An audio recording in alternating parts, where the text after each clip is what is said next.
అందరికీ నమస్కారం అండి. Welcome back to our channel Hanvi vlogs. ఇక ఈరోజు వీడియో ఏంటి అంటే ఏప్రిల్ 6 శ్రీరామనవమి కదండి. మర్చిపోకుండా మీరు ఈ ఒక్క ఆకును తింటే చాలన్నమాట. మీ దరిద్రం మొత్తం తొలగిపోయి మీకు అష్టైశ్వర్యాలు సిద్ధిస్తాయి. అలానే మీ ఆయుష్ కూడా పెరుగుతుంది. మరి కాబట్టి అసలు ఆ ఆకు ఏంటి? ఏం చేయాలి? ఏం తినాలి? అనేది ఇప్పుడు మనం ఈ వీడియోతో తెలుసుకుందామండి.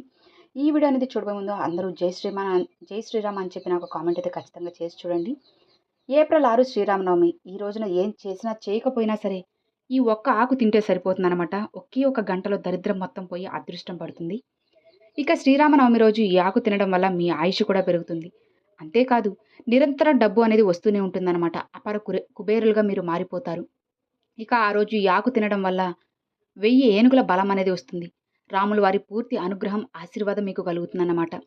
ఇక శ్రీరామనవమి రోజు ఈ ఆకు తింటే కటిక పేదవాడు కూడా కుబేరుడుగా మారిపోతాడు. ఇక మనలో చాలామంది ఆరోగ్యం బాలేకపోవడం వల్ల సరిగా పనిపై శ్రద్ధ పెట్టలేకపోతున్నారని బాధపడిపోతూ ఉంటారు. ఇక ఈ కాలంలో చిన్నవారు పెద్దవారు అని అస్సలు తేడా లేకుండా అందరూ కూడా అనారోగ్య సమస్యలతో బాధపడుతూ ఉన్నారు. ఇక వయసుతో సంబంధం లేని ఆరోగ్య సమస్యలు వస్తూ ఉన్నాయి. వాటిని అధిగమించడానికి శ్రీరామనవమి రోజున మీరు మర్చిపోకుండా ఈ ఒక్క ఆకు తింటే సరిపోతుంది. మీ ఇంట్లో ఉన్న సకల రోగాలు అన్నీ తొలగిపోయి దరిద్రం అంతా తొలగిపోతుంది. ఇక ఈ ఆకు ఎవరైనా తినవచ్చు. విద్యార్థులు మరీ ముఖ్యంగా ఈ ఆకును తింటే విద్యలో మంచి పురోగతిని సాధిస్తారు. ఉద్యోగస్తులు తింటే పదోన్నతి పొందుతారు. ఇక మంచి ఆలోచనలు చేసి ఉద్యోగ రంగంలో ముందుకు వెళ్ళగలరు. ఇక వ్యాపారస్తులు తింటే మంచి లాభాలు కలుగుతాయి. ఇక పిల్లలు తింటే మంచి లాభాలు, మంచి జ్ఞాపక శక్తి పెరుగుతుంది. ఇక మంచి తెలివితేటలను పొందుతారు. ఈ ఆకు పూర్తిగా అసలు మీ జీవితాన్ని మార్చేస్తుంది. మీ దశ కూడా మారిపోతుంది.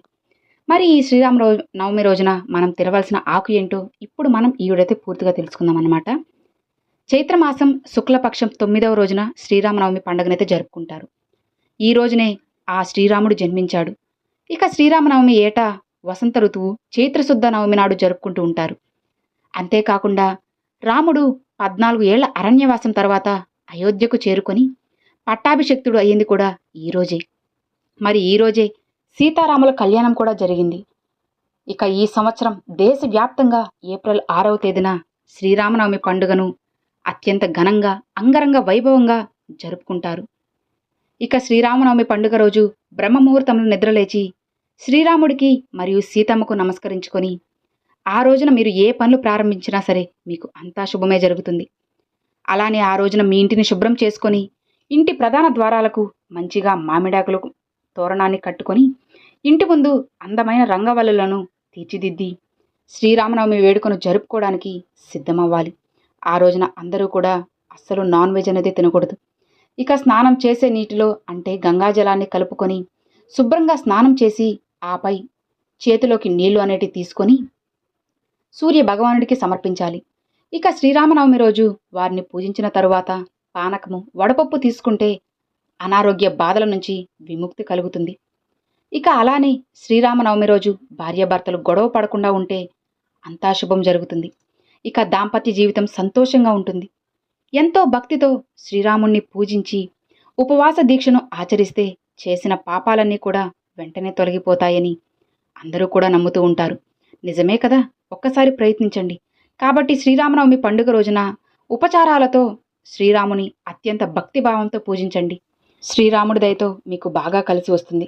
ఇక శ్రీరామ పుట్టినరోజు చేయవలసిన కొన్ని పనులు ఇలా చేస్తే మీకు ఏడాదంతా కూడా అదృష్టం సుఖ సంతోషాలు లభిస్తాయి. ఇక ఈ రోజున పసుపు రంగు వస్త్రాలు ధరించి ఉపవాస దీక్షను మీరు ఆచరిస్తే చాలా మంచిది. ఇక శ్రీరామనవమి రోజు పసుపు రంగు వస్త్రాన్ని ధరించి శ్రీరామ పరిహార విగ్రహాన్ని ఉంచి భక్తి శ్రద్ధలతో పూజించాలి.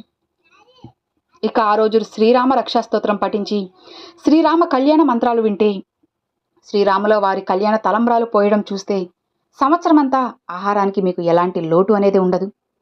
ఇక ఆ శ్రీరామనవమి రోజు సీతారాముల విగ్రహం ఉంటే దానికి అభిషేకం చేసి పసుపు రాసి గంధము కుంకుమ బొట్టులు పెట్టి ఎర్రని పుష్పాలు సన్నజాజి తామర పువ్వులతో పూజ చేయండి. ఒకవేళ విగ్రహం లేని వాళ్ళు సీతారాముల ఫోటోకు గంధం కుంకుమ బొట్లు పెట్టి పుష్పాలతో ఆ తర్వాత ఇత్తడి లేదా వెండి కుందుల్లో నెయ్యితో దీపం వెలిగించాలి.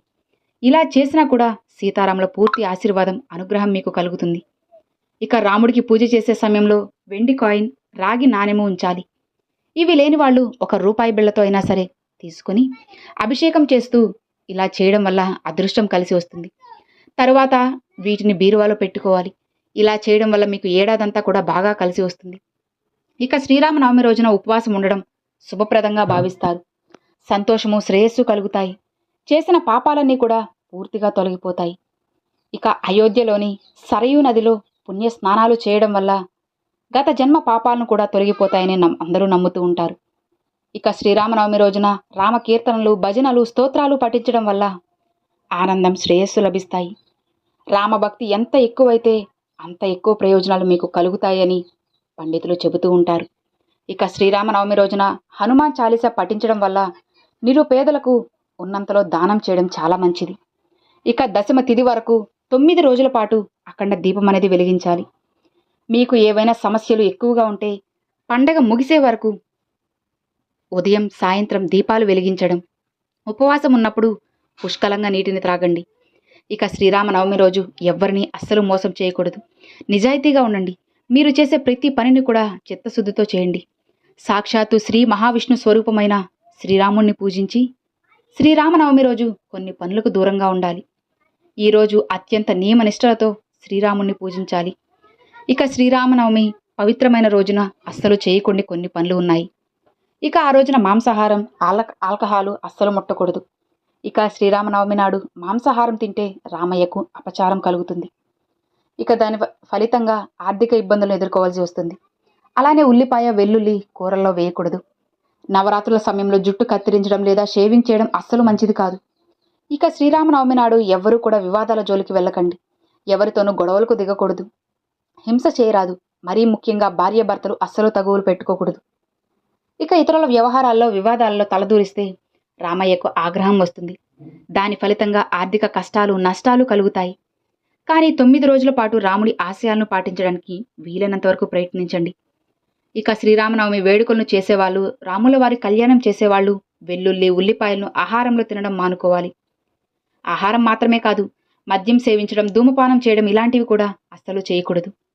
ఇచ్చిన మాటకి కట్టుబడి ఉండడం, ధర్మాన్ని పాటించడం, ఏకపత్ని వ్రతుడిగా ఉండడం, ఎల్లప్పుడూ సత్యం మాట్లాడడం, మంచి ప్రవర్తన సద్గుణాలకు చిహ్నం.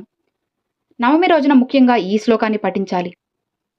శ్రీరామ రామ రామేతి రమే రామే మనోరమే సహస్రనామ తత్తుల్యం రామనామ వరాననే.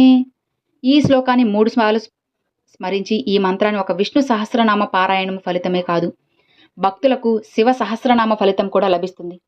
ఇక ఎంతో విశిష్టత ఉన్న శ్రీరామనవమి రోజున మీరు తినాల్సిన ఆకు తమలపాకు. శ్రీరామనవమి రోజు ఉదయం ఖాళీ కడుపుతో తమలపాకును తినాలి. ఉపవాసం ఉన్నవాళ్ళు కూడా తినవచ్చు. ఇది ఆకలి వేయకుండా ఉంచుతుంది. అలానే తమలపాకు తినడం వల్ల రోగ నిరోధక శక్తి కూడా పెరుగుతుంది. ఇక ఆ రోజున శ్రీరాముడికి పూజ చేసిన తరువాత ఒక తమలపాకును తీసుకోండి. తమలపాకును శుభ్రంగా కడిగి దానిపై తేనె వేసుకొని ఒక ప్లేట్లో పెట్టండి. ఆ ప్లేటు రాముల వారి పటం ముందు పెట్టి నీకు ఉన్న ఆరోగ్య సమస్యలన్నీ చెప్పుకొని, మీరు ఎందులో అయితే సక్సెస్ కాలేకపోతున్నారో చెప్పుకోండి. మీరు జీవితంలో ఎదగడానికి అడ్డు వస్తున్న సమస్యల గురించి చెప్పుకొని ఆకుని మీరు తినివేయాలి. ఇక తమలపాకు శ్రీరామనవమి రోజు తింటే చాలా మంచి జరుగుతుంది. ఇక తమలపాకు తినడం వల్ల షుగర్ అనేది తగ్గుతుంది. ఇక జీర్ణక్రియ సమస్యలకు అధిక బరువును తగ్గిస్తుంది. తమలపాకు తింటే మీకు ఎలాంటి అనారోగ్య సమస్యలు కూడా ఏమీ రావు. ఆరోగ్యంగా ఉండగలరు. ఇక తమలపాకు క్యాన్సర్ కణాలు పెరగకుండా నిరోధిస్తుంది. గ్యాస్ సమస్య నుంచి ఉపశమనం కూడా పొందుతుంది. మీరు ఒక్కసారి ఈ తమలపాకును తిన్నారు అంటే చాలు, ఇక మీ ఆయుష్ పెరుగుతుంది. అలానే మీకున్న దరిద్రం మొత్తం కూడా పోతుంది. ఇక శ్రీరామనవమి రోజు స్వామివారిని పూజించడానికి తమలపాకును ఉపయోగిస్తారు కదా. మరి పూజ కోసం తెచ్చిన తమలపాకులో నుంచి మీకోసం, మీ కుటుంబ సభ్యుల కోసం ఒకే ఒక ఆకును తీసుకొని పక్కన పెట్టుకోండి. పూజ పూర్తయిన తర్వాత ప్రసాదం తినే ముందు తమలపాకులో తేనె వేసుకొని తినండి. పిల్లలు కూడా ఇలా శ్రీరామనవమి రోజు తేనె వేసి ఇచ్చి తినమని చెప్పండి.